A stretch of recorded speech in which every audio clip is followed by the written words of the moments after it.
Well, pilchers up me arse, if it ain't literary as feck.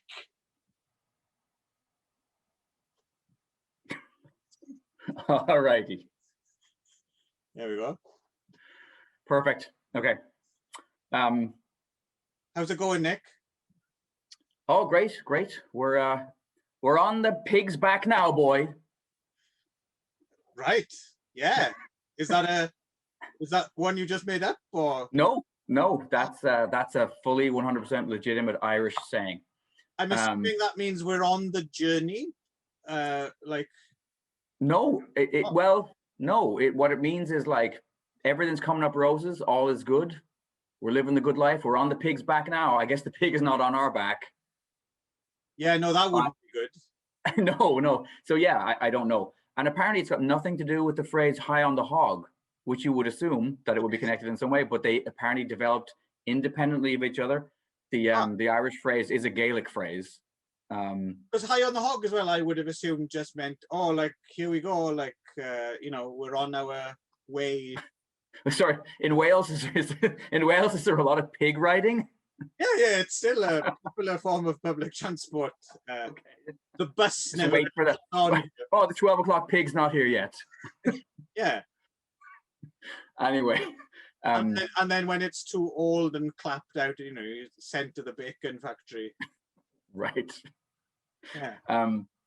Anyway, so I think you should do the honors today, since this was your choice, and you might know a bit more about the book that you chose for us. So, well, not really. I mean, this is, as most things I'm going to choose for this project are going to be their first reads, just because life is short and books are long. Yes. So I chose something I've kind of been on my want-to list, and I try and be careful on here because I try and choose things that I'm almost 100% sure are actually going to be worth the read, because otherwise you're going to be stuck, with an obligation to finish something shit. Right. So this is a good example of something that I would have been very surprised if it hadn't have been worth, and it's not particularly long, actually, I have to say, which I did appreciate. It's a relatively fast read. In fact, the version I had, I think, had more notes and explanatory sections and essays in it than it actually had stories. Would it be this one? That would be the one, yes. Yes, the translation by Anthony H. Chambers, which I'm no expert, but I'd say seems pretty good. Yeah, I would agree. It's very readable. Ugetsu Monogatari, or Tales of Moonlight and Rain, a collection of stories first published in 1776 by Ueda Akinari. His dates are 1734 to 1809. Do we know who the shogun was at this point? Like, I mean, it's Tokugawa's, but do we have who? In 1776? Mm-hmm. No, okay. I don't know either. I even pretended to think I might. That you might have known which of the shows. Oh, hang on a minute. Okay. Yeah.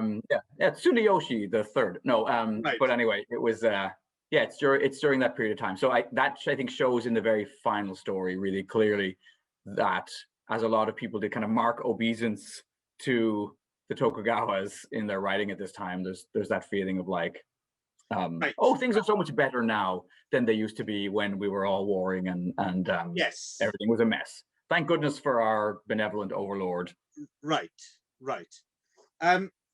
So this had been on my radar for a while, because I think I would imagine it was probably on your periphery as well, right? Because I think if you're interested in any kind of, if you're interested in classic Japanese literature or supernatural literature, or I think this is going to pop up at some point, right, as one of the important. It should have, but I don't think I actually knew about it before you recommended it. I had read a bunch of like that weird Greek, Irish, Japanese transplant, Lafcadio O'Hearn. He has a Japanese name as well. I'd read a bunch of his, like Kwaidan and a bunch of his ghost stories that he kind of collected together. Right. But yeah, no, for whatever reason, this was not one that I actually knew about. And I've never seen the movie either. There's a Mizoguchi movie based on. Which is fucking amazing. Oh, it is okay. All right, so we'll get to it. Yeah. You mentioned Lafcadio Hearn. Actually, I was just in the back here in the notes in the bibliography. They have one list which is previous English translations. And there is a Lafcadio. I really don't know how to pronounce that man's name. I think it's Lafcadio Hearn. Lafcadio Hearn. He translated one actually, which isn't in the collection. Kika no Chigiri, or the and Myo no Rigyo. He translated. Apparently, you can find it in the Writings of Lafcadio Hearn collection. Okay. Which I was kind of surprised at, because my image of Lafcadio Hearn is, as much as I enjoy reading not just his Japanese stuff, but he also wrote, like, when he was in the Caribbean, like some voodoo zombie stuff. Yes. My image of Lafcadio Hearn is as deeply entrenched as one thinks of him as a kind of I don't know what the word would be, not a purveyor, but someone who kind of popularized Japanese culture. I don't think he ever learned to speak Japanese properly. No, so that I was just going to say this. That's the funny thing. He translated anything. I'm guessing. So he didn't. No, he translated nothing. He was basically the first kind of sketchy Eikaiwa teacher who came over and then put a bunch of students to work translating things into English, and he simply basically kind of like checked there and made their translations more readable for an English audience. But yeah, he did none of the actual work, and he sent people out to kind of collect stories, translate them into English, and then he would kind of just copy edit them and make them more readable. But yeah, he was not. But it worked. I mean, and the funny thing is, if he hadn't done it, a lot of those stories might not have survived, because basically he was collecting largely oral kind of. He was a brother Grimm of Japan in some ways. Right. I'm going to stop you there, Nick, because I've just realized Google is playing music in the other room for some weird. Okay. All right. Did Google, so I'm just going to tell it to shut up. You go deal with that. Yeah.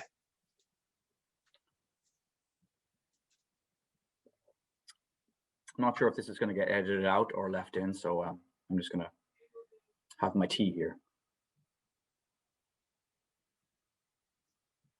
I don't know if you know this, but Clive records these in the morning, his time, Saturday morning. But here in my part of Canada, it is the night of Friday after a long work week, which is why I always look like hell, but he looks relatively decent.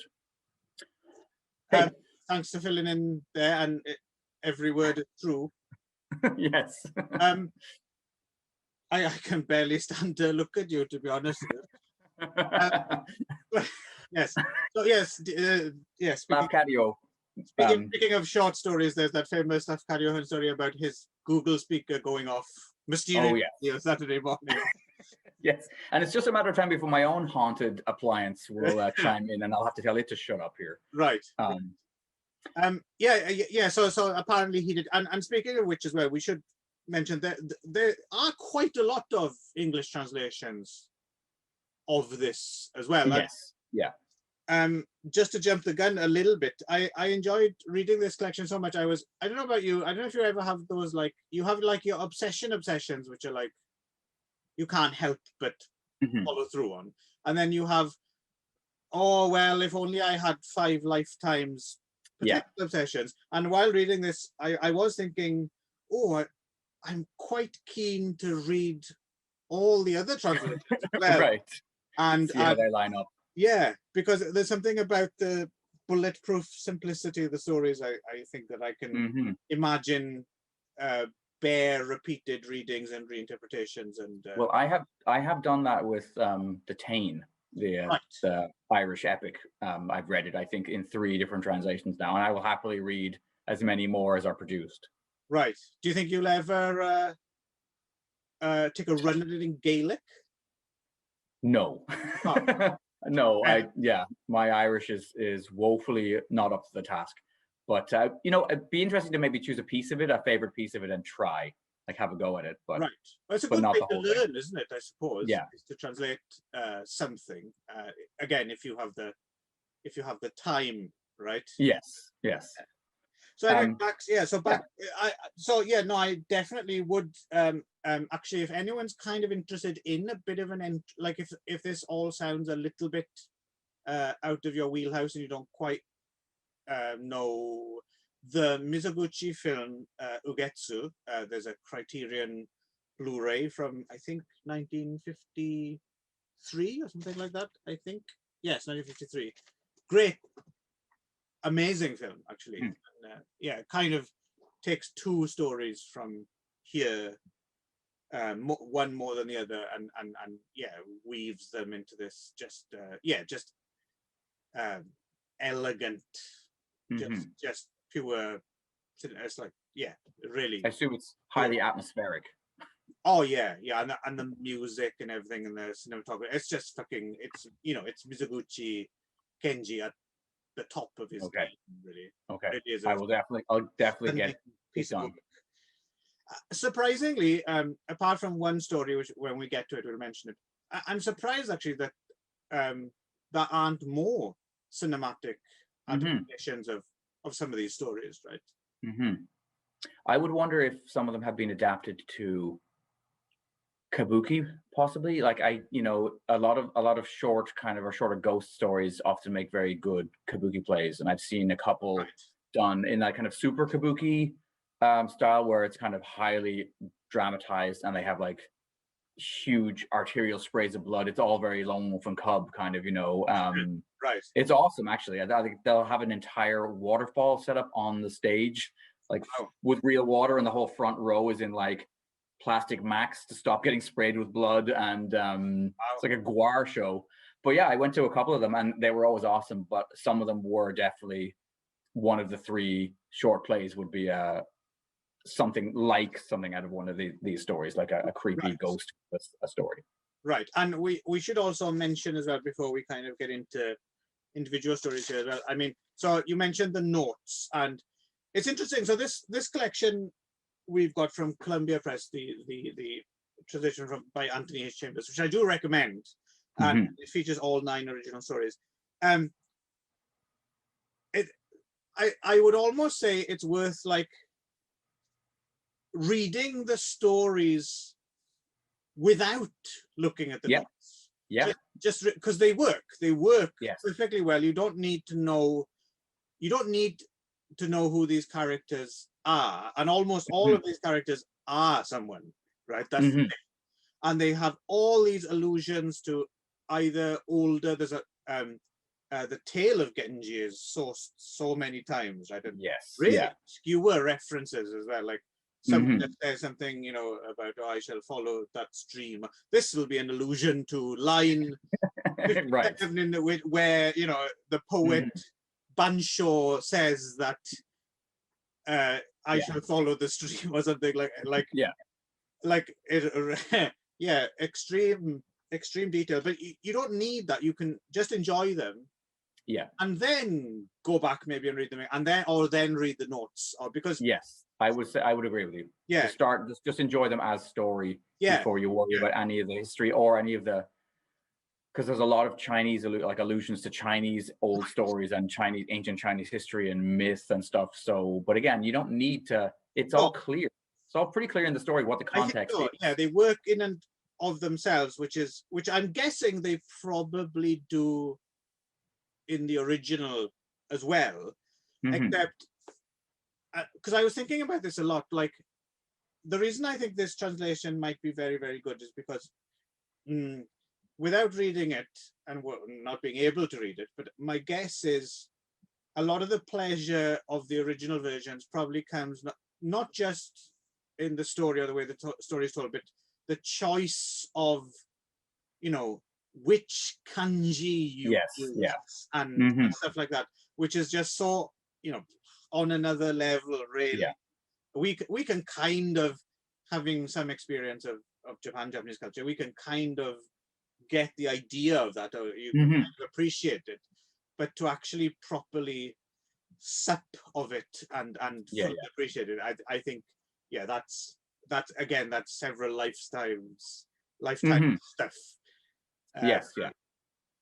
But I mean, I don't think you can. It's in the same way. I don't think you can read Western literature without an understanding of, say, the Bible, because or rather, you can, like we said with this, you can. Right. Yes.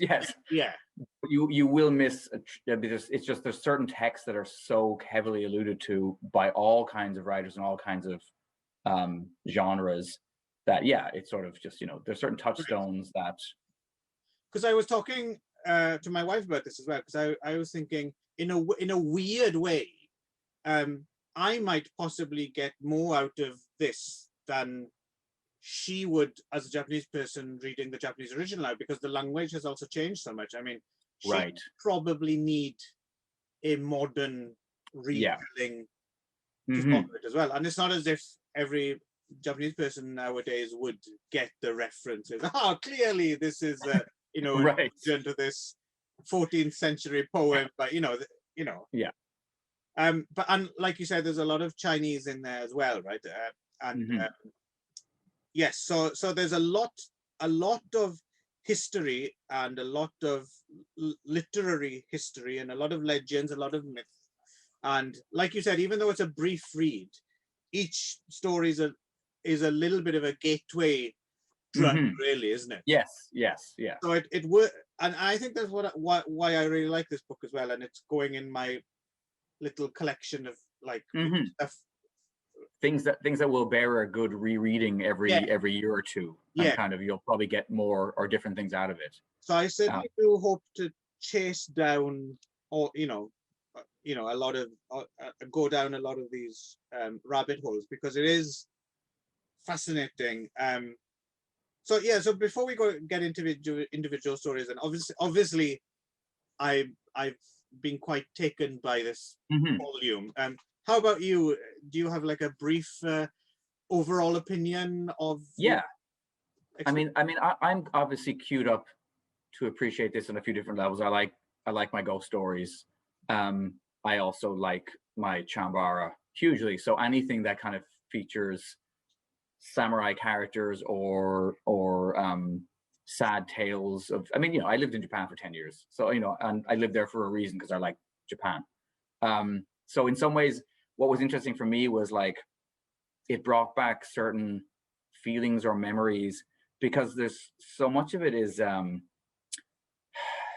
that kind of like maybe almost stereotypical idea of Japanese writing being concerned with the ephemeral nature of life and nature itself.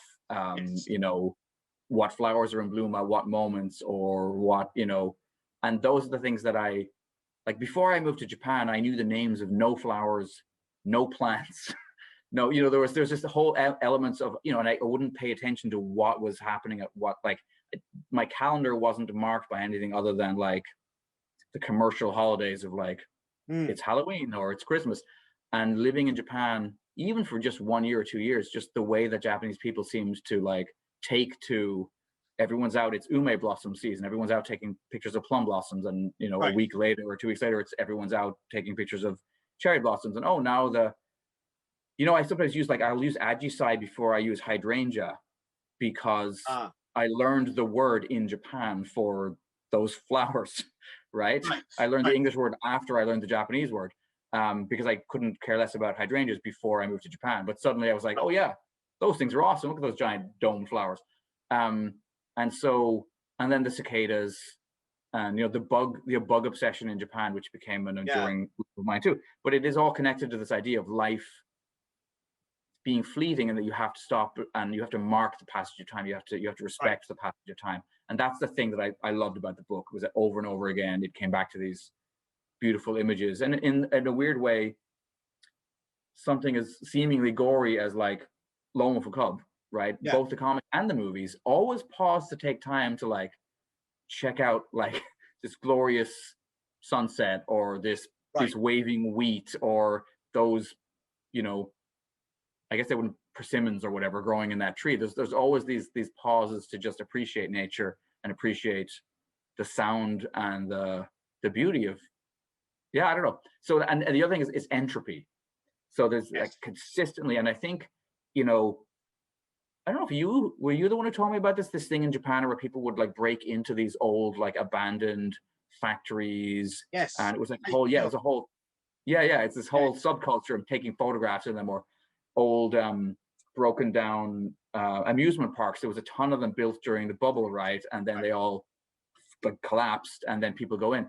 But like there's several of these stories I felt like, or it seemed like it, where like somebody wakes up and they're in like a weed choked, like tumble down house, and you know, and it's all about like entropy and the passage of time and the sadness of loss.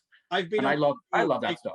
Yeah, I've been on a few haiku adventures myself, because I have a friend of mine who's really into it. And there's even a simple thing. I remember we went into one place which was just it was an old ramen shop, and it was right along the side of a busy road, and there was like another ramen shop had been built just next door. This ramen shop had totally just gone to seed, and there were, you know, foliage had grown all the way around, and inside it was just totally trashed and like a foot post-apocalyptic dust, and you know, you really should be going in with a mask kind of thing. And James Franciscus is inside there looking for Charlton Heston, like wiping stuff. Oh my God! There's a giant statue of a bowl sticking out of the No! So, and we had to sneak like around the back. We had to go like through some farmer's rice field and through a broken window, and it's just an old ramen shop. But yeah, there was something really fascinating and spooky and creepy just wandering around, and of course the heightened thing of, you know, breaking in and everything. Yeah. But then it's fascinating to me that this book is like written in what, like 17? What's the date? It was published in 1776. This collection. Okay, right. And yet I still get that same feeling of like that in Japan there's an appreciation for the tumbled down, mossy, weed choked. Like, you know, there's like there's that has a long history in Japan of but it's not just it's more than an appreciation. I feel as if there's a fear of it as well. Like if something's old and decrepit, and like don't go there, right? Like it's what the abject, isn't that what it's called? Like you know, the skin on the milk that your mom gives you, and you're like, ooh, mom's giving me milk with skin on it. This is abject. Like, you know, body fluids and any things that are going to seed, and you know, nobody wants to. We don't want to be reminded of our own fragility, our own mortality. Right. Yes, and I know what you mean about the nature stuff as well. It's weird. It makes me feel like a bit of a dilettante, but at the same time, it's something that returns again and again. So it must mean something to me. Like you said, you know, most of the time I'm living here in an urban environment, and of course I do take a certain amount of nature when it intrudes, and you know, in the city, especially in the form of a typhoon or something like that.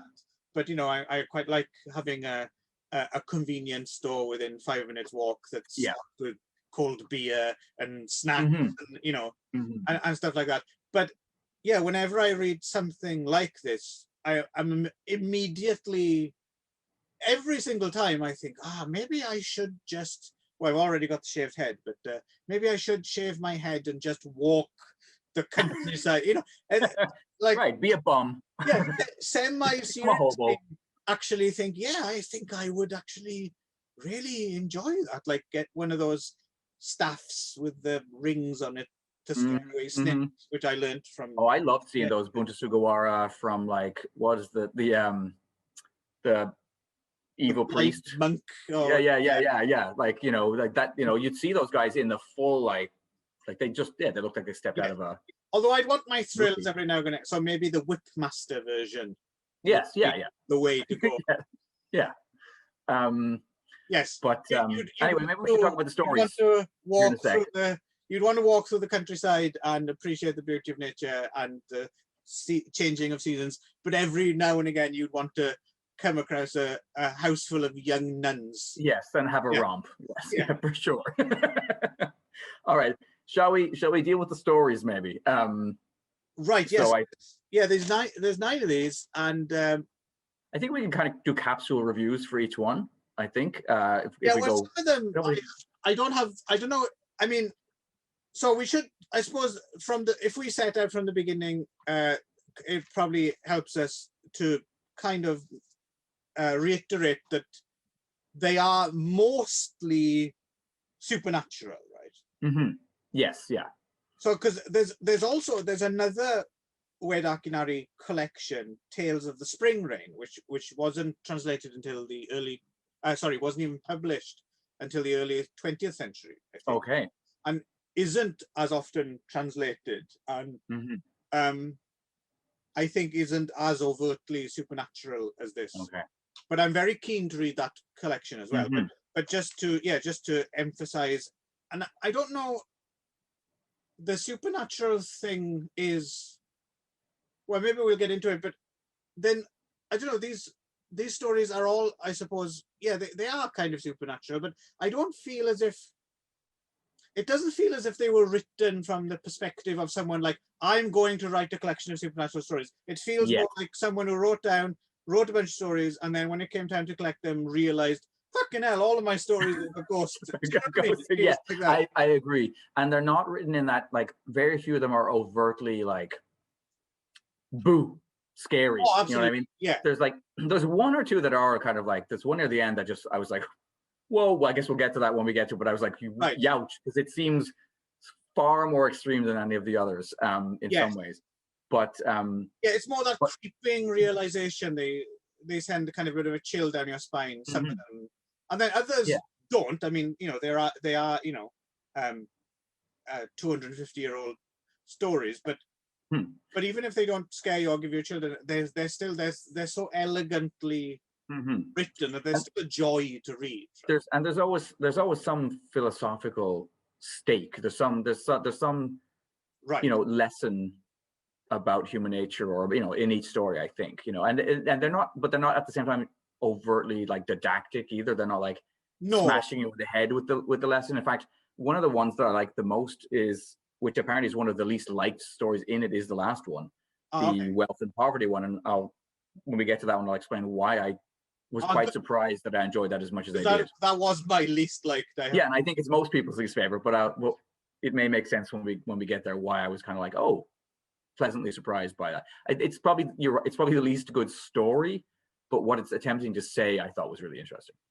Right. Yeah. Yes. Like there's a lot of Confucian or a Buddhist, and also if that's something that I would imagine confuses you as it does me sometimes. Exactly. Again, some of these notes are actually quite instructive in terms of passing out the different schools of Buddhism, or the difference between the Kukai and then the Zen, the Kaya stuff and all that. And if you take the time to chase down the footnotes and look all this stuff up, it's a fairly educational volume as well, I would say. So the first story, I guess, is Shimine. And this is the one I read like last week, so it's the one I probably remember the least well. But basically, a guy goes up on a mountain and meets the ghost of a recently deceased emperor, and it's kind of like, hey, what's going on? Nice to see you. Why are you here? And the guy turns out to be an absolutely rage-filled monster who's like, I'm here to fuck everyone up. Anyone who crossed me in my life is going to meet a grisly end. And I've become, it almost has a kind of a Luciferian kind of like Paradise Lost, like better to rule in hell than serve in heaven kind of a thing of like, I've become king of the Tengu, and the Tengu are, I don't know if you want to explain what Tengu are to the uninitiated.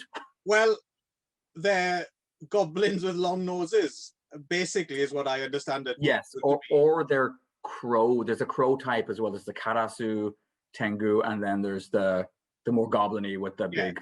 They're very phallic. Yeah, extremely so. But so he's become a kind of a demon god of the goblins. And this guy's like, this doesn't seem like a good use of your afterlife, bro. and I don't even remember really how it ends, but I guess it sort of ends with a flash forward in time when you realize, oh, all of the stuff he said was going to happen did happen, so I guess he did get his revenge. Right. We forgot to mention as well, this book is illustrated. I quite like the little woodblock printy looking things. I'm not sure if they actually, I should have looked this up. I'm not sure. Are they original? They look pretty legit. Or are they just kind of, like drawn in that style? Modern. Yeah. I don't. They look fairly. Speaker mode. So if you just be quiet there for a minute, Nick, so we don't get a picture. We get a picture of this rather than your face, as lovely as your face is. Just as an example. So this is the story, the first one, right? Okay, back to there you are. Yeah. Sorry, you. Yeah, no. So that's. I mean, I don't know if you have anything to add to that one, but that was what I took away from that first story, basically. I think the first story from it's a good. I mean, all the stories are good, really, apart from maybe that last one. But you have to. But I think with this first one, I did, because I was writing notes as I go, and I think because I didn't quite know what to expect or how different, I didn't write anything specific down for the story, because I think I wrongly assumed that they would all be very similar. So I thought at the end I would just write a note but more fool me, I suppose, because as I went, I wrote more notes for the other ones and then forgot to go back and write the first one. So Alexa off. Sorry. There we go. Yeah, there we go. We're both suitably haunted by our devices. Yes.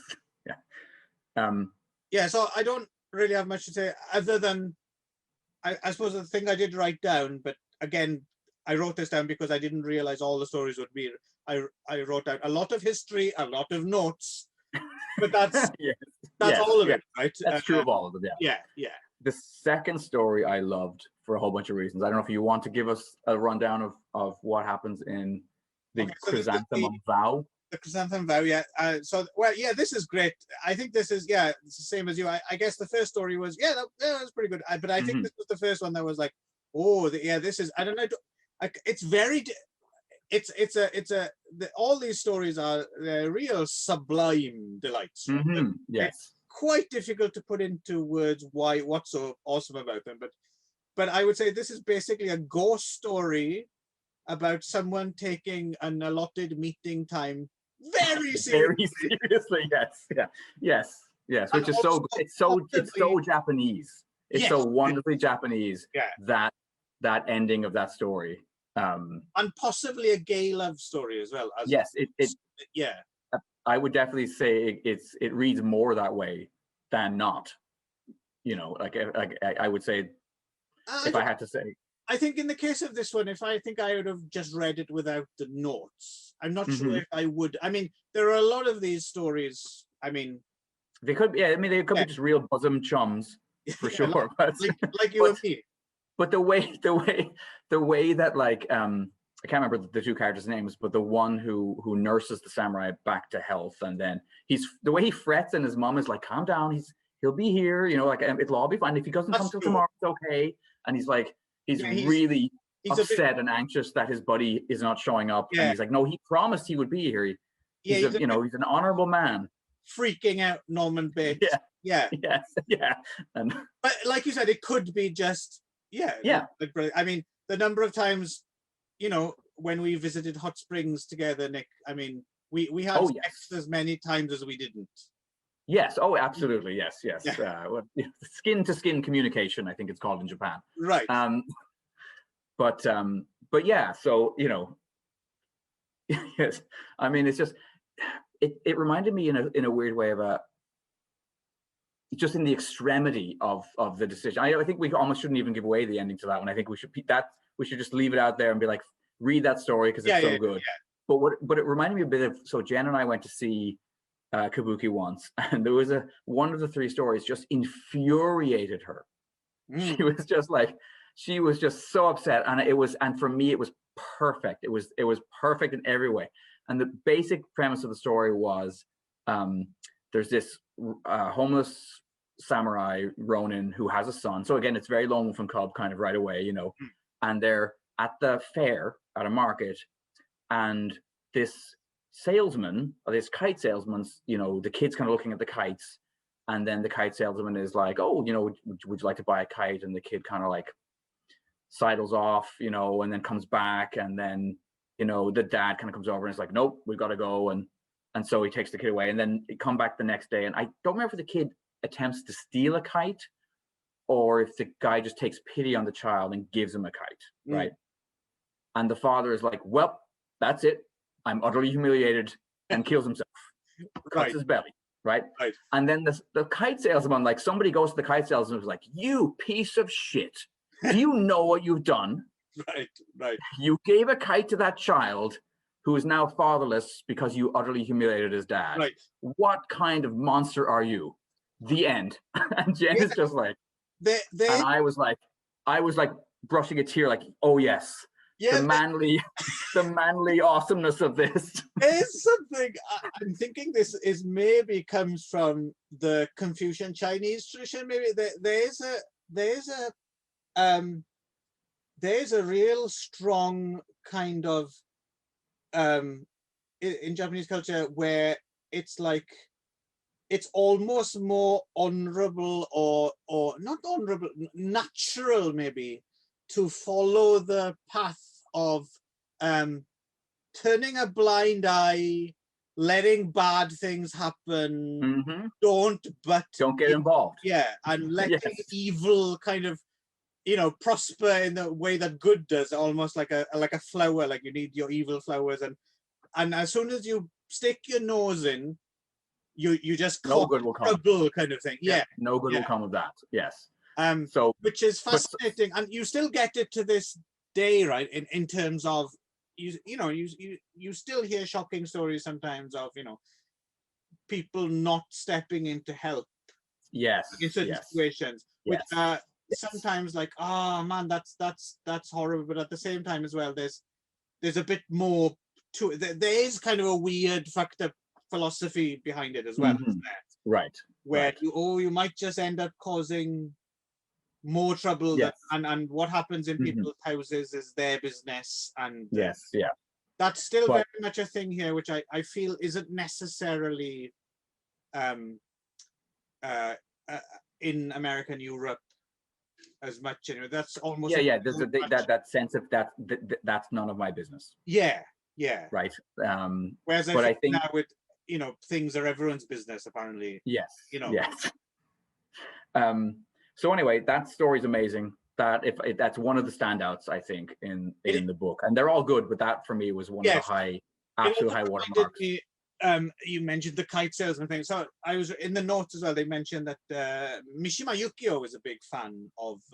That doesn't surprise me. No, at all. It reminded me of I haven't read the story, but there's a film based on Mishima Yukio's story called Ken. Oh yes.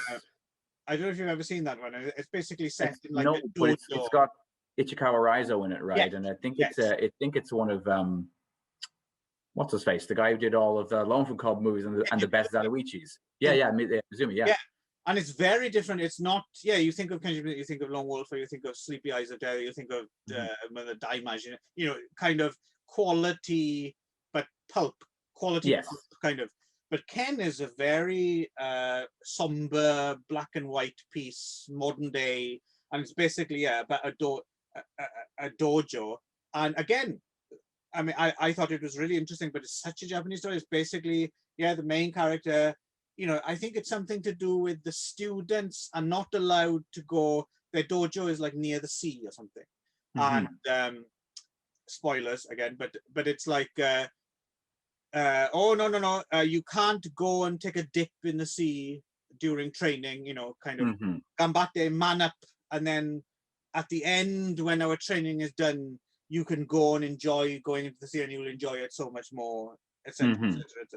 And at some point, the main character has to go off somewhere for the day to meet some of the associates or something and bring them back to the dojo. And the students, you know, while he's gone, are like, oh, you know, this is our chance, you know. And in any other culture, it's like a, it's just the kids goofing off, a romp, Porkies kind of, yeah, yes, yeah, and then sneak back, and you'd think, yeah, you'd be on their side, right? But no. In this version, he comes back, and he's got the guy from the other dojo with him, so it's shame in front of someone else. Oh yes. The students have disappeared. That's all they've got, is taking a dip in the tea, right? It's not as if they went out and raped a nun or something. And and of course he commits suicide because it's naturally. Yep. So it reminded me of that as well. And yeah, at a certain point, that stuff is you're right. You either kind of you either go with it and accept it, or because there's no way you can kind of oh, but I'm more than that. I I love it, and I think it comes through over and over again in Yakuza films as well. This kind of giddy ninja split, this struggle between obligation and humanity, and I love it. But even if you love it, as I do, we're both, again, the dilettante thing, we're loving it from an aesthetic point of view rather than, we're not suddenly going to... I don't agree with it in any way, shape or form. No, not at all. But I do love a sad story where somebody, by force of circumstance or because their idiot brother does something and that's it, they're going to have to walk into a hail of bullets now because they have to make up for what somebody else did. That stuff is fantastic. So on to the Reed Choked House, which is, again, great titles as well. Yep. Some of these titles. Yep. And this is one of the two stories that was turned into Ugetsu Monogatari, the film.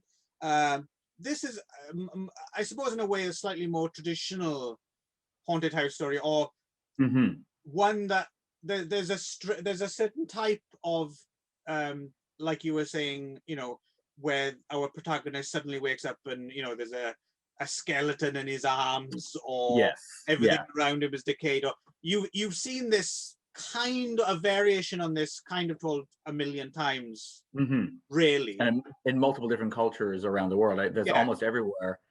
I mean, there's an Irish version in here, really, isn't there? But this is a good one. I mean, yes. There's not much more to say. Well, I don't know about you. Yeah, I mean, it's interesting because there is a political feature to a lot of the stories, and in this one, it's basically, I can't remember why, but a war basically breaks out, which is what separates the kind of protagonist and his wife, right? And then more made of that in the film, actually, or at least it's It's kind of made a bit more explicit, maybe just because you're watching it and there are like battle scenes and stuff like that. But it really does place it, because it combines this and what's the other one? It's a Serpent's Lust, right? Right. Although the Serpent's Lust one is, and we'll get to that because in terms of cinematic adaptation, but I'd say it's like 80% Reed Choked House with a sprinkling of Serpent's Tail. Okay, interesting. I remember. It's funny because the Serpent's Lust is much longer of the two stories, and the Reed Choked House is quite a bit shorter. So the book, kind of the way that your protagonist is led away is straight out of Serpent's Tail, but the kind of the overall what the story is about is more Reed Choked House. Yeah, but another thing about you watching the film, actually, because I think you'll I'll definitely get to it quick. But I think if you've spent any time in Japan or you've read much about it, the highway system was very easy to shut down because it had all of these checkpoints. So that's something that kind of comes up again in a time of war. It might not be possible to get back to your hometown if they have if they've closed down the barriers, basically. But at the same time, in this, he doesn't try that hard. Yeah, I feel it gives him a level of plausible deniability, doesn't it? It's like, I didn't really want to hang out with this hot chick. And I went, but wouldn't you know? Oh well. Yes, yeah, no, for sure. But again, it's that whole thing we were talking about, like the, kind of allowing allowing your protagonists to, and not necessarily judging them for acting a certain way, but as long as you know you're going to have to pay the price. Do you know what I mean? Yes. It's that kind of feeling. Yes. Yeah. It's like, I'm not going to preach to you because this is going to happen, and that's it. That's all you need to be. That's all you need to know. And you do as you do whatever you like. You can follow the bad path, and the bad thing will happen to you. And I'm totally fine. You go ahead. It's not my business to tell you your business. But as long as you know, so this will be your sticky end. Rather than to talk someone out of it, do you know what I mean? It's a subtle difference, but it's there. It's like, here's the moral of the story, but do as thou will. Yes. Rather than pleading with you not to do it. Yes. Yeah.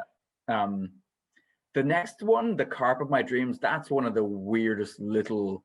I love this. ...blips in the book. It's one of my favorites, a kind of bizarre pro-vegan story. Yes. And you know what my favorite part of the whole story is? Right at the very end, when they say that he was so moved by the experience of having sort of become a fish, dreamed he was a fish, sharing the brain of a fish for a while, that he's a paint. So the main character's a painter, has been painting all these pictures of fish, and he's kind of fish obsessed. Yeah. And then he has this bizarre dream where he imagines he is a fish being kind of caught and then cut up for dinner, and then he releases all the fish from his paintings. That's such a beautifully weird, again, magic realistic touch for a story so old, that he goes and his fish, I guess, just swim out of the paintings into pools. And then they're like, and it's too bad that as a result, none of his paintings, survive because all the fish escaped out of them. You just imagine that these paintings are just empty ponds now. No, it's great. And it's an image as well that you probably can only get away with in literature, or if you did like an animated version, because the film version, it's just some bloke like lobbing weird canvases, basically polluting the river, slay tipping his paintings. But yeah, it's I don't know, it's a great little, it is a weird little story. The next one I have to say wasn't one of my favorites, just because in some ways it felt a bit like almost a retread of the first one. It like guys on a mountain, you know, like I don't know why. It just, for me, it didn't grab me as much. Well, this one did grab me, but I think almost by luck. So, because I'm guessing you're a bit like me in so much as a lot of these historical characters and stuff are vaguely familiar and you know the names and stuff, but unless you kind of sit down and write it down, don't know the backstory. Don't exactly remember who's who and But by chance, just the night before I read this, I happened to watch... You were visited in a dream by the ghost of one of these. As well as being visited by the ghost of Jimmy Savile. Good. Did he fix anything for you? It was really horrible. I don't want to be visited by his ghost again. And I happened to watch the third in the Shinobi no Mono. Okay, yes. Series.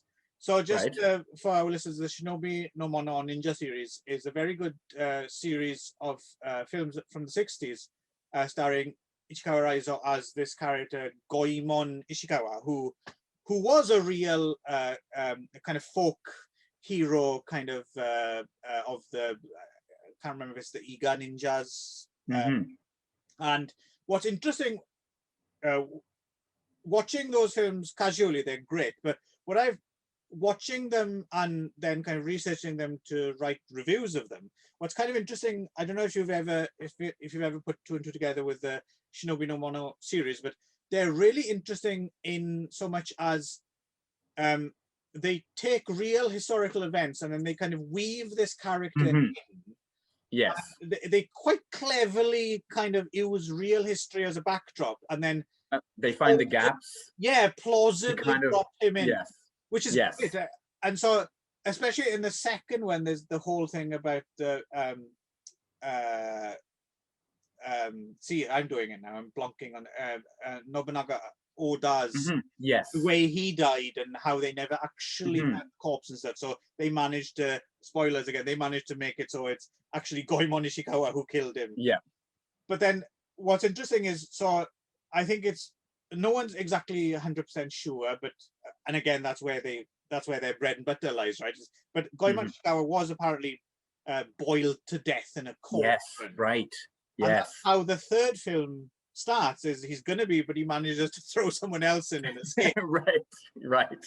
And then he goes on this vengeance spree of he wants to kill Hideyoshi Toyotomi, right, played brilliantly by Eijiro Tono as like this real like ratty fucking guy. Right. And again, but the reason I mention it is so at this point in history, Toyama Hideyoshi had become what's called the Taiko or the Kampaku, which is kind of like the I guess the regent, right? The emperor regent. Kind of a placeholder because the actual next in line, his son is like 4 years old or something. Yes. Like that. And then the nephew who he'd adopted as his son, Hidetsugu, he kind of got sidelined. And there's a little bit of this in the film, but apparently he was like the film's quite sympathetic towards him, but I think in real life he was just he seems to be a real fucking psychopath. Okay. Killed left, right, and center. But the film has him as a slightly more sympathetic character because he's been sidelined and ignored by his adopted father. But the real truth of it was is he was sent off to commit suicide on this mountain, right? Okay. And it's just him committing suicide by himself. But in reality, it was like his children and his family and his core. Right. And this is the set of characters. Okay, exactly. So I all of that nuance was lost on me. There we go. And that does make it much more intense. Yes, and it probably would have been on me as well if I hadn't have just watched the so it was fresh in my mind, right? And the word Ashura is like another word for hell, right? Or at the end when they're talking about we're going to take them, like it's another like Jigoku, kind of something like that, right? Yeah. It's connected to it. Certainly a netherworld of some. Okay. Yeah. As they say, that's where we're going to take these poor guys who've accidentally stumbled into the world's worst poetry recital, basically. And the whole story is basically it's someone witnessing this mass suicide, right? And then it's a real bummer of a story, really. It just ends with it's just that wasn't a good day. But no, I appreciate. I think if you didn't have that fresh in your mind, or you didn't know that, I can see how this might have bounced off a little bit. But it goes to point out what we were saying earlier, how some of these stories work in and of themselves, and then other ones, if they don't work, then maybe if you drill down. I fucking hate that phrase. I can't believe I used that. If you go down these rabbit holes and chase stuff and look up history, then it's even more richly rewarding. Right? And I just happened to accidentally step across it on this one. Well, we should also say that one of the redeeming features of the Shinobi no Mono series is that nobody wears a headband that says ninja on it. No, which is historically inaccurate. Yes. Plus, they're all fucking boring, black, dark colors. There's no bright pink ninjas. Nope. And they don't fit in children's playgrounds. Yes. Yes, and they're not awkwardly edited into pre-existing movies either. No. Okay, and then the next one is the Kibitsu Cauldron, which I did quite like because it's one of those. It is one of the few where actually the guy like properly gets his just desserts, because I feel like in the story that comes right after it, the guy kind of gets away with it in many ways. Right. Whereas in this story, his basically jilting his wife for. I also love this. I love the oh hey baby, like I I love you, but I'm also seeing this hooker and her life is really tough, and I feel like if she could end up with a worse guy than me. So could you get some money to help her out? And then the wife is like, well, I guess so. Yes. Like, and then he absconds and takes off with the money and the new hooker girlfriend. And he never mentions the other side. It's all I feel really bad for her. Yeah, he never goes, and she's as tight as a knife snatch. He never goes anywhere down that road. So yes, and again, just the title alone, the Kibitsu Cauldron. It's like Cauldron, I want to read that. It reminded me. It's funny. There's something I'm trying to rekindle. Like there's certain things like from not so much from childhood, but like they are from childhood, but things that were evocative to you as a younger person that you kind of get jaded to and you forget. And the Kibitsu Cauldron reminds me of something. I remember when I was a kid, they used to show the old Flash Gordon and Buck Rogers serials from like the 30s and stuff on early morning TV, like on BBC Two. I used to wake up early and watch these things. And the chapter titles, or like at the end, next chapter 12, and it'll be something like, the Terror Trap, or the Cave of the Unknown, or all these things. Yes. And they were always like really like, oh. And I remember writing. I never wrote a serial, but I remember writing when I was a kid in my notebook. I wrote like all these imaginary serial titles. Awesome. And I just loved doing it. And that's something you kind of get jaded to a little bit, right? As you get older, the Iron Cave, But although this explains two things. I was going to say it explains one thing about you. It explains why you never liked Star Wars. If you had gone right to the source, if you had watched, maybe so, because that's all Star Wars was a slightly higher gloss version of Flash Gordon, right down to the scrolling titles and all the rest of it. But my granddad hated those things because he was of the era where you went to the cinema to see things that didn't have an ending. Right. And so he would call them like follower-uppers. And he would just be enraged if we saw something on TV that didn't have a proper ending, like it was a two-part of anything. He was like, it's another bloody follower-upper. Like, get different. Exactly. Right. Well, no, your grandmother reminds me a little bit of Kathy Bates in Misery, right? She has the whole thing about like going, and then they change, like, because the best serials were like they'd show you like something happening, and then plausibly they could have escaped. The worst one where they'd leave shit out, and then they'd there was this bit where they jumped out the car just before it went over the cliff, and you're like, no, I didn't show you that. And plus, when I was watching them on TV, it wasn't a week ago. It was just fucking yesterday. So I remember. Right. Okay. So then there's a serpent's lust, not the serpent's lust, a serpent's lust, which in some ways almost feels like a retread of the story that comes right before, but in an even more weirdly magical kind of. And then this one I do like, because basically it's just this guy, this skeevy guy who's set up as being the laziest one of the family, and he sees this pretty girl and is like, yep, and he forces an umbrella on her as a way to kind of like meet her, and then that's it. He's just screwed then at that point, basically, like having had any kind of lustful feeling towards this girl. It all just backfires on him hideously. But unlike the guy in the previous story who kind of doesn't get away with it, he kind of does. Right. This is one of the longer stories as well, like you mentioned.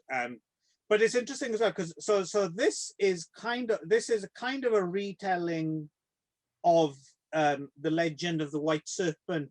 Right, which is a Chinese story. Right? Yeah, and of which there are many, many, many screen versions, including actually I think, if I remember correctly, the very first color Japanese animated film. Anime film. Yes, I think I read that too. Yeah, Madam Whitesnake, or whatever it's called, which is a very cute kind of version of the story. It's very kind of Disney-fied, and they threw in like a panda and a raccoon sidekick, and it's a musical. It's quite nicely done. It's quite nice, but it does have a kind of, the ending's very different. Like the ending of that version is like they live happily ever after, and it's. I they don't understand. call it, so there's no exorcist called in at the end as in this version. The character's in it, but at the end he comes round and he's like, "Oh, you two go off and live with each other," kind of thing. Which I understand. You kind of you can reinterpret these things and do it, and of course you're telling it for children, so you might not necessarily want a bummer of an ending. But I don't know. It kind of, when you obviously this isn't even the original version, right? It's so-called because but it seems to me the crux of the story is that dilemma between, like, it has to have a kind of harsh, heartbreaking ending in a way, right? Like oh yeah, but you're a ghost and you're a human, and you can't be together regardless of. And the other quite sympathetic version of it as well is that, did you ever watch the film Green Snake, the Hong Kong film? No. Slightly eroticized, well, not eroticized, sexy. It's just a sexy version of the story, Choi Hark, which is good. I recommend Green Snake. There's loads of versions of this. There's like TV series and animated versions and films. But what's interesting about this one is so that, like, he hits on her and basically she falls in love with him, and she kind of then follows him around for a while and kind of tortures him, and then he marries this young woman who then is sort of possessed by the snake woman, and then at the end of the story, like, the exorcist guy's brought in, he deals with the snake spirit woman, but then, like, the last line is like, oh yeah, and that, like, that new wife died very shortly afterwards. It's kind of like, but like, he's okay. He's a bit of a player, isn't he, this guy? Yeah, like it was a bit like, okay, all right, lock up your daughters and your reptiles, I guess. But it's as well. So for instance, getting back to the animated version as well, like the interesting thing about the Japanese animated version is they kind of follow this version of it a little bit, but it's made to look like ancient China as well, rather than it is Japan. And the Green Snake version, the exorcist character is very much the bad guy at the end as well. He's fucked up and destroyed this relationship, and he's almost like the bad character for being so traditional and not thinking that men should fuck snake ghosts, and so it's interesting. You can tell it in all sorts of different ways. So this is just kind of one version of the story, and other versions of the story make it so in this version, basically, these the snake woman and her retainer just seem to like this guy because he's good looking, right? But in other versions of the story, including the animated version, when that young man was a child, he had a pet snake who he was made to throw away because the grown-ups didn't like it, and then so they're actually long lost lovers, and I think that's how it plays out in Green Snake as well. So it's kind of interesting how you can mess about with the format, right? So the next story is the one where Blue Hood. Yes, the Blue Hood is the one where I'm reading and I'm like, wait, what now? What? Yes. What? Because it suddenly goes so far down a much darker path than any of the stories do. Basically what it begins with, this kind of like wandering Zen Buddhist monk showing up in this town, and everyone's like, man, we got a serious problem in this town. There's a dude up in that mountain. Kayan, right? Who is a Zen master of some. If we knew our stuff again, Kayan, right. But he's more like the man with no name monk. Yes, exactly. He's gonna clean up the problem. But he shows up, and everyone's like, so get this, our local abbot a while ago brought a 14-year-old, a very attractive 14-year-old boy took him under his wing up there at the the monastery or whatever, and clearly fell deeply in love with this kid.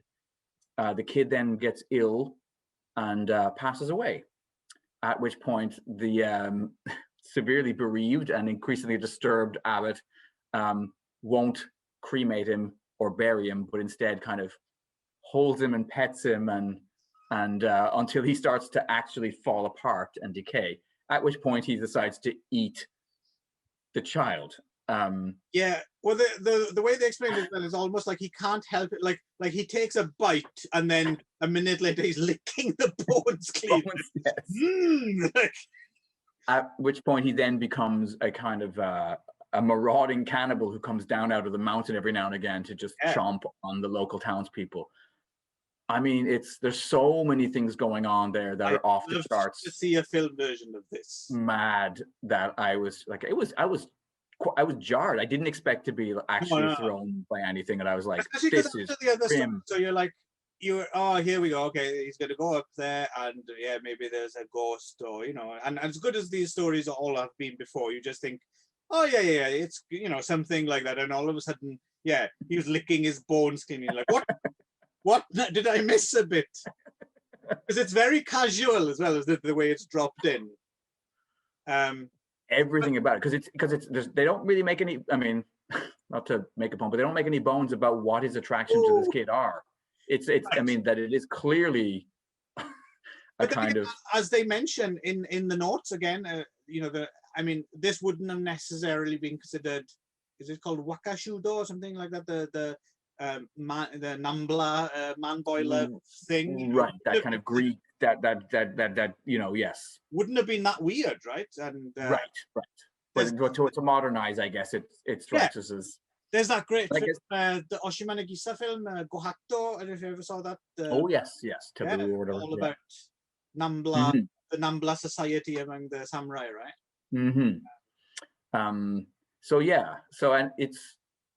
And then I do like the fact that yes, our Zen Buddhist with no name wanders up the mountain, and I've always liked this. There's one of the Lone Cub films that has one of these living Buddha characters in it. I've always it's an awesome premise of this. Like he's so holy that like he almost glows, but he's still a human being. He's not actually a god, but somehow godlike. And he shows up, and he just sits there all night, right?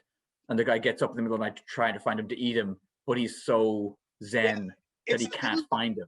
It's a little confusing. You kind of have to pay attention, and I feel some of it's slightly lost in translation. But yes, I think he's out of his he's almost out. Like if you imagine it like the light spectrum, like he's outside of it because he's so fucking holy in a way, right? So he can eat him, right? And then it gets weirder, right? Because then the way he has of basically, so it's not like he doesn't slay him or he basically gives him a mantra, right? Like / riddle. This, don't move and say this over and over and over again until you understand it. Yeah. And then I do love story. You can read it again and again and again. I don't get it. And then he goes off. He comes back a year later, and this is great too. And everyone's like, "Oh man, like thanks so much." Like, there's been no issues. We haven't seen the mad cannibal, but nobody's gone up that mountain. Yeah, we're not going up there. We haven't seen Allen Ginsberg in a whole year, but we're not going. Nobody's going up there to check. No. So, and then his response is, well, only one of two things could have happened. Either, he has basically like taken his own life, died in the pursuit of the thing, in which case he has become my master. He's already already ascended to like the next plane, or he's still working on the problem, so he's still my student. So either way, I gotta go. I gotta go check him out, and make sure he's all right. Yeah. And then it goes up and just bops him on the head, and he just integrates. That seems to be like he finds him there, and he seems to be just still frozen. Fighting the man. He says he's like it's a low hum like a mosquito. Right? Yes. Which is a great image. Yeah, yes. And then he bumps him on the head, and he turns into gloop. Basically, he turns into like blue slime, and it's like wow! It's just it's amazing. It's such a great ending. Yeah. And I was thinking about it as well. If someone said this to you, right? If someone said, "Oh, I have this story, right? It's a pulp-like story about a cannibal, and in the end, someone turns into a pile of bones and blue gloop, and it's called the Blue Hood, right? You would guess it's like some kind of, oh, that's probably like a Sax Roma Manchu story or something. Like, yes, it's totally. got all the elements. Mm-hmm. This was one of my favorites. I agree. It's just so fucking out there, right? Yes. And like so then I think film version. Oh yeah. There isn't one there. Because I could almost see, like, you don't even have to just make it, just do it exactly like this. Yep. It would just be, or even it might even have been done as like an episode of something. Yeah. Well, if it hasn't been, you should look into it and then push for it. Somebody, you have some connections in the biz. Right. That's right. Yeah. That's why I'm, that's why I'm here talking to you. Exactly. So the last story, which is the one that most people find the most disappointing, I will explain why. As a story, it's not up to much, right? It's really just a conversation. Wealth, right? Yes. Yeah. It does seem like it's from a different. It's like suddenly they dropped in a bit from some other book where Akinari wrote about politics or Das Kapital as according to Ueda Akinari or something. Yes. But I think what struck me about it, well, one is, like the idea of like that. So yeah, it's about a samurai who is particularly kind of, I don't know if he's avaricious, but he likes money. He likes counting money. And basically that's something that's supposed to be beneath a samurai. The idea is like samurai are not supposed to care about material goods and money. But in any case, he's visited by the ghost, or not the ghost of wealth, but like the spirit of wealth or the spirit of money, who I always assumed in Japan was that little fat guy that you would see at like temples and stuff with like the big fish. Well, no, he's actually a demigod, isn't he? He's like he's the offspring of, I can't remember, but yeah, the Yebethia. Yes, that dude. Right. Yeah, yes. Right. But I realized when I look at this is not that. That's not that character. But anyway, this guy is some sort of avatar, and he kind of says like, I've taken human form, although I'm just basically this. I'm the spirit of money, but I'm taking human form to have this conversation with you. Quite a little fella in the illustration. Yes, in the drawing. Yes, it's quite nice. But what struck me about the conversation as being interesting was. Hang on, let me just. Go ahead. Show the picture. Show the folks at home. Because he's quite nice. Hang on.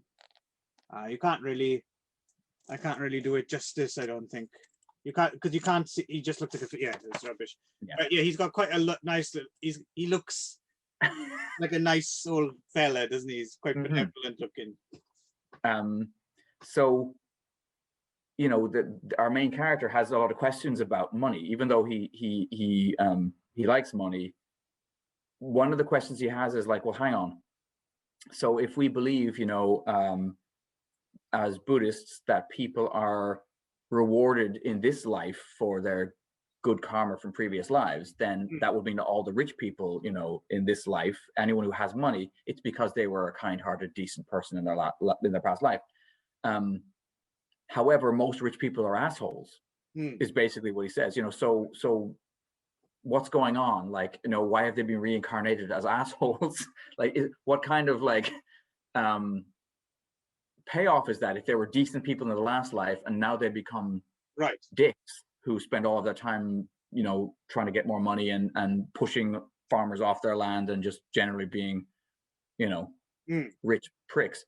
So that was interesting. And then I also like the idea, because this is my big question around the concept of heaven. If heaven is a reward for doing nice things for other people, and hell is a punishment for not doing nice things for other people, or then you're not doing nice things for the intrinsic decency of doing nice things. You're doing them for a reward. Which to me is a sleazier, Right. I agree with you. Yeah. And so, and that this exact thing is brought up. He basically says, if people are being nice because they have the expectation of getting money in the next life, then what's that about? But I'd like to add to that. I will posit you this, Nick. I would say that ooh, baby, love comes first. Heaven is a place on earth. All right, there we go. In the words of Belinda Carlisle. But I quite like the response too. I'm so so like ashamed. I'm so ashamed. Just ignore that. Okay, yeah, we can edit that out. Yeah. But no, yeah, the god of wealth's response is like, I am completely unconcerned with these metaphysical questions. Basically, if you love money, you will attract money. And that's all that's how it works. That money flows. It has its own life. If you respect money, you will keep it. If you don't care about money, you will lose it. That's all there is to it. Michael Douglas plays him in the film version, obviously. Yes, I believe so. Yes. But yes. So, the idea being that, I guess, commit and just deal with the consequences, of your actions. Like, live how you want to live, but you have to be prepared to. Yeah, exactly. Yeah. To reap what you sow. Yeah. And even if that sometimes means, you know what, you actually get away with it as well. But, yeah. Right. Yeah. Yes. In the case of the snake dude, sometimes you do. It just strikes me as I know some people might find that like a little bit, oh, that's not a good lesson but the thing is, I don't know, it strikes me as it's like a very realistic kind of, it's like, yes, much more realistic take on how our world really works. It's like a philosophy for grown-ups kind of thing. Like, you, dude, be good your whole, no one's saying don't do it, but if it may not pay off. A vegetable in a hospital bed, and and your friend who was growing up decided to become a serial killer and got away with it and became wealthy, don't cry about it, like, because that might happen. So if you're not comfortable with that, if you feel as if I didn't get repaid for all the good I did, then you're not doing the good for the right reason in the first place. Right? Yes, exactly. So go and do your evil if that's what you prefer. Just be aware that you might end up in jail, or I'm going to bring it around again, because that is basically paraphrasing. Heaven is a place on earth. It's, you do your, enjoy your time now, and you don't wait for a reward, right? Like, yes. If you enjoy helping others, help others and enjoy it. If you enjoy killing them, go ahead. Yes, although generally speaking, as a society, we tend not to. No. Obviously, if you get caught doing that, yes, you get locked up. We do need to protect ourselves as a. I'm not saying go.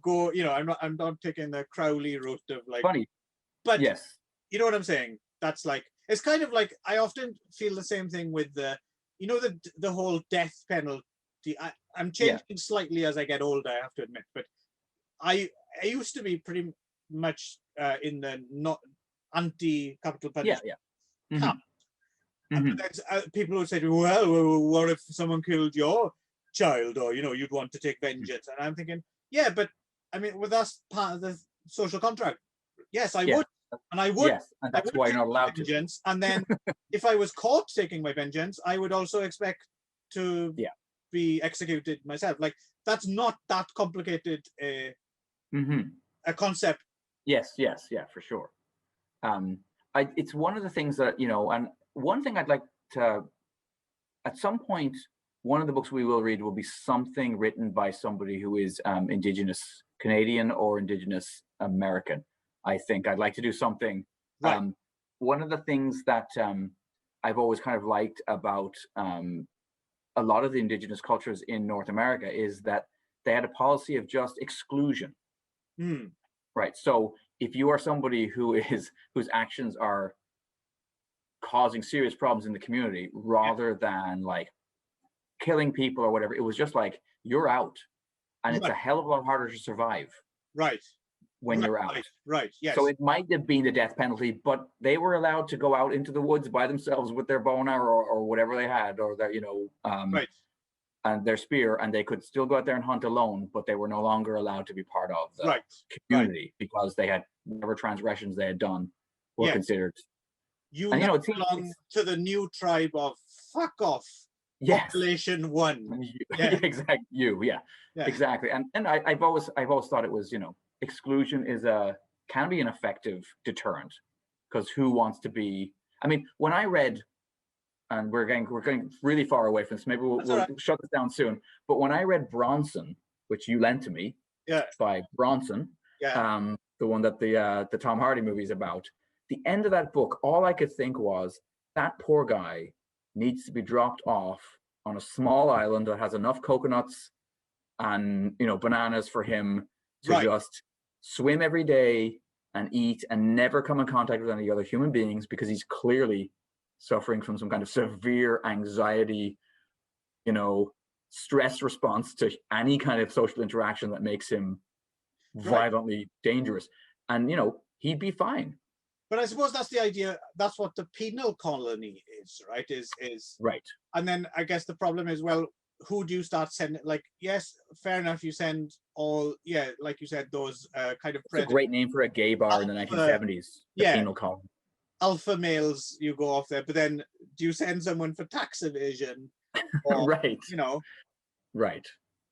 But I mean, like, he'd have to be by himself completely. Just a little atoll somewhere where he could just be. By himself. I'm not sure if we live in a big enough world, right? Like, if we start colonizing space, maybe we could have like a prison planet, like escape there we go. New York, on like a planetary scale, right? Right. Yes. I'm sure they've made a few films about that. I'm sure they have. Yeah, but then again, it's interesting to me as well, because it's not as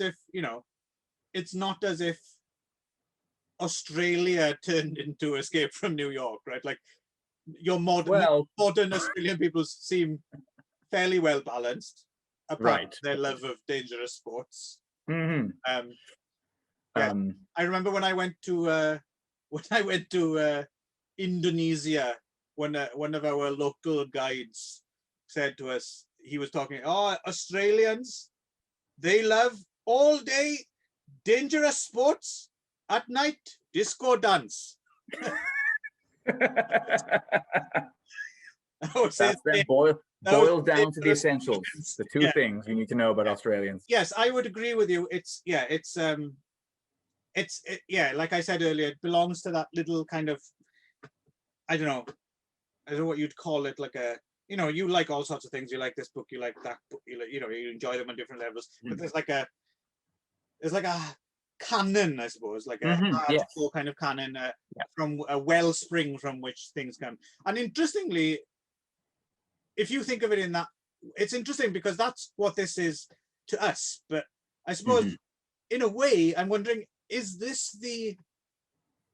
It's interesting to think of, is this the pastiche Tarantino of the 18th century, of its time? Yeah, where serious scholars would have been like, what is this piffle? Yes, absolutely. Yeah. I often wonder about that kind of thing.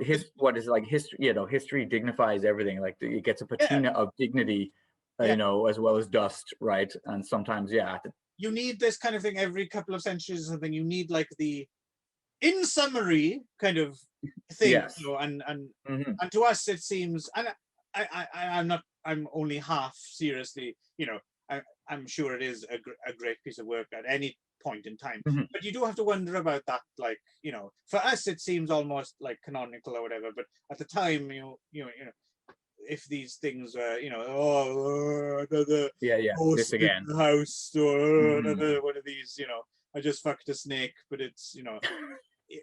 It's interesting to think of it on that time scale. Yes.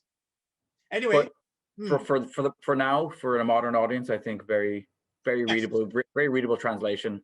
Lots of fun. The stories are short, snappy, and entertaining. Our time traveling literary as Feck in time, where we can actually go back.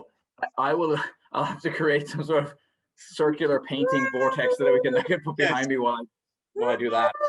Yeah, like the time tunnel. Yes. Great show. Two drunk Brazilians in time. Anyway. But there was actually, oddly enough, I don't know where the two drunk Brazilians thing comes from, but there was Yes, there was a parody, right? Wasn't there? There was an Alexi Sayle sketch. Sayle, yes. Drunk in Time, right? Where it was just, not Brazilians, two Liverpudlians would turn up with points in history and like, yeah. Right. So we should probably be blathering now, aren't we? I think. Yes. Yeah. Well, you could just cut it off at an appropriate moment. Yeah. Like mid-sentence. Like just in the middle of one of our sentences, just stop it dead. Go to the black screen. It'll be perfect. Yes. And that reminds me.